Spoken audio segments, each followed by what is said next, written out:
ஆச்சி கொழுக்கட்டை மாவு வந்தாச்சு. ஆச்சி கொழுக்கட்டை மாவிற்கு கொழுக்கட்டை அச்சை கேட்டு வாங்குங்கள். அரசு முறை பயணமாக நாளை புருனோ செல்கிறார் பிரதமர் நரேந்திர மோடி.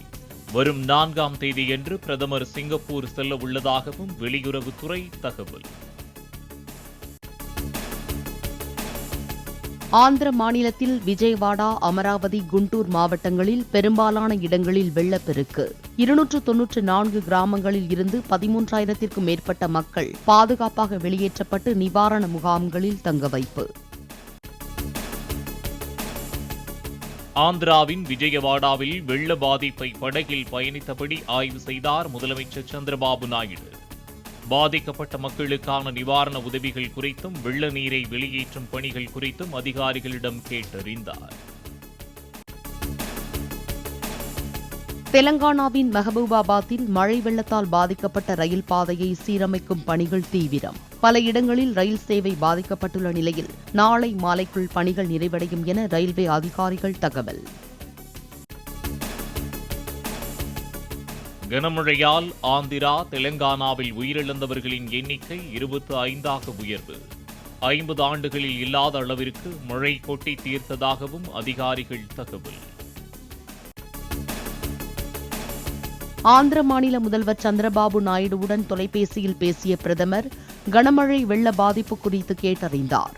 தெலங்கானா முதல்வர் ரேவந்த் ரெட்டியிடமும் பேசிய பிரதமர் வெள்ள பாதிப்பிலிருந்து மீள மத்திய அரசு அனைத்து உதவிகளையும் வழங்கும் என உறுதி. ஆந்திர மாநிலம் விஜயவாடா, காசிபேட் இடையே ராயனப்பாடு ரயில் நிலையம் மற்றும் தண்டவாளத்தை வெள்ளம் சூழ்ந்திருப்பதன் எதிரொலி. சென்னை எம்ஜிஆர் சென்ட்ரல், தாம்பரம் உள்ளிட்ட இடங்களில் இருந்து ஆந்திர மற்றும் அதன் வழியாக வடமாநிலங்களுக்கு செல்லும் 18 எக்ஸ்பிரஸ் ரயில்கள் ரத்து. ஹைதராபாத்தில் சைபராபாத் உள்ளிட்ட இடங்களில் கனமழை வெள்ளம் எதிரொலி. ஐடி ஊழியர்களை செப்டம்பர் 9ஆம் தேதி வரையில் வீட்டிலிருந்தே பணியாற்ற மென்பொருள் நிறுவனங்கள் உத்தரவு. அமெரிக்காவின் சான் பிரான்சிஸ்கோ நகரில் இருந்து சிகாகோ நகருக்கு தமிழ்நாடு முதலமைச்சர் பயணம். பெரு நிறுவன அதிபர்களை சந்தித்து தொழில் முதலீடுகளை ஈர்ப்பதுடன் வெளிநாடு வாழ் தமிழர்களை சந்தித்து பேசுகிறார். அமெரிக்காவில் ஓட்டுநர் இல்லா காரில் பயணித்த முதலமைச்சர் மு.க.ஸ்டாலின் தானியங்கி முறையில் இயங்கும் ஜாக்வார் நிறுவனத்தின் காரில் சென்றார். மக்கள் பிரச்சனையில் கவனம் செலுத்தாமல் வெளிநாட்டு போட்டோ ஷூட்டிலும் ஆடம்பர கார் ரேஸிலும் மட்டுமே கவனம் செலுத்துவதாக தமிழக அரசுக்கு இபிஎஸ் கண்டனம். சட்டம் ஒழுங்கு சீர்கேடுகளும் போதைப் பொருள் புழக்கமுமே திமுக அரசின் உண்மை அடையாளங்களாக இருப்பதாகவும் விமர்சனம். சேலம் மேட்டூரில் 5,947 கோடி ரூபாயில் நீரேற்று புனல் மின் நிலையத்தை அமைக்கிறது கிரீன்கோ எனர்ஜிஸ் என்ற தனியார் நிறுவனம். கட்டுமான பணிகளுக்கு சுற்றுச்சூழல் அனுமதி கோரி தமிழ்நாடு சுற்றுச்சூழல் தாக்க மதிப்பீட்டு ஆணையத்திடம் விண்ணப்பம். மழைக்காலம் தொடங்க உள்ளதால் அடுத்த 3 மாதங்கள் டெங்கு பரவல் அதிகரிக்கக்கூடும் என அமைச்சர் மா சுப்பிரமணியன் எச்சரிக்கை. அரசு மருத்துவமனைகள், ஆரம்ப சுகாதார நிலையங்கள் என 848 பரிசோதனை மையங்கள் அமைக்கப்பட்டுள்ளதாகவும் தகவல். தமிழகத்தில் நேரடி நெல் கொள்முதல் 21% குறைந்துவிட்டதாக அன்புமணி குற்றச்சாட்டு. 1 குவிண்டால் நெல்லுக்கு 3,000 ரூபாய் கிடைக்கும் வகையில் ஊக்கத்தொகையை உயர்த்த தமிழக அரசுக்கு வேண்டுகோள். விக்கிரவாண்டியில் மாநாடு நடத்த அனுமதி கோரிய விஜயின் தமிழக வெற்றிக் கழகம் கட்சிக்கு விழுப்புரம் மாவட்ட காவல்துறை நோட்டீஸ். மாநாட்டில் பங்கேற்போரின் எண்ணிக்கை, மேற்கொள்ளப்படும் ஏற்பாடுகள் உள்ளிட்ட விவரங்கள் கோரப்பட்டுள்ளதாக தகவல்.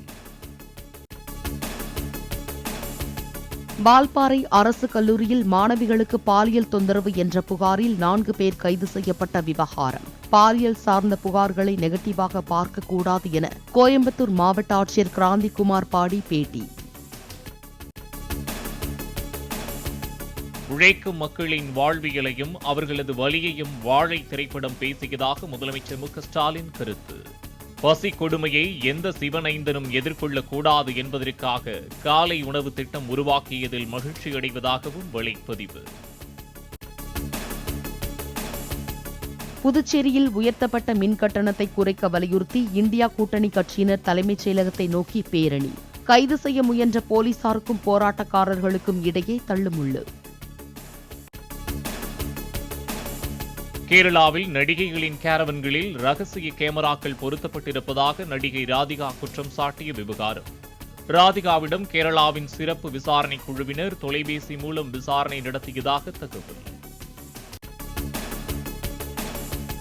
சென்னையில் இருந்து இலங்கையின் யாழ்ப்பாணத்திற்கு நேரடி விமான சேவை. இண்டிகோ நிறுவனத்தின் தினசரி விமான சேவை நேற்று முதல் தொடங்கியது. தமிழ்நாட்டில் இன்று முதல் அடுத்த 6 நாட்களுக்கு ஓரிரு இடங்களில் மழை பெய்யக்கூடும். வானிலை ஆய்வு மையம் தகவல்.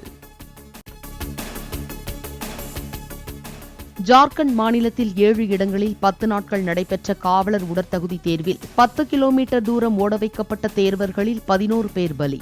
துயர சம்பவத்திற்கு விசாரணை நடத்த வலியுறுத்தி பாஜகவினர் போராட்டம். பாரா ஒலிம்பிக்கில் இந்தியாவிற்கு மேலும் ஒரு பதக்கம். ஆடவர் T47 பிரிவு உயரம் தாண்டுதலில் இந்திய வீரர் நிஷாந்த் குமார் வெள்ளிப்பதக்கம் வென்றார். பாராலிம்பிக்கில் 200 மீட்டர் ஓட்ட பந்தயத்தில் 3ஆம் இடம் பிடித்து வெண்கலம் வென்றார் இந்திய வீராங்கனை பிரீத்தி பால். ஏற்கனவே 100 மீட்டர் ஓட்டப்பந்தயத்தில் வெண்கலம் வென்ற நிலையில் 200 மீட்டரிலும் வெண்கலம் வென்று அசத்தல்.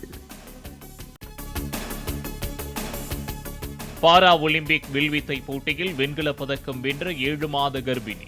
பாரா ஒலிம்பிக்கில் பதக்கம் வென்ற முதல் கர்ப்பிணி என பிரிட்டனின் கிரின் ஹாம் சாதனை. தனது மகனின் கிரிக்கெட் வாழ்க்கையை அழித்த தோனியை ஒருபோதும் மன்னிக்க மாட்டேன் என யுவராஜ் சிங்கின் தந்தை காட்டம்.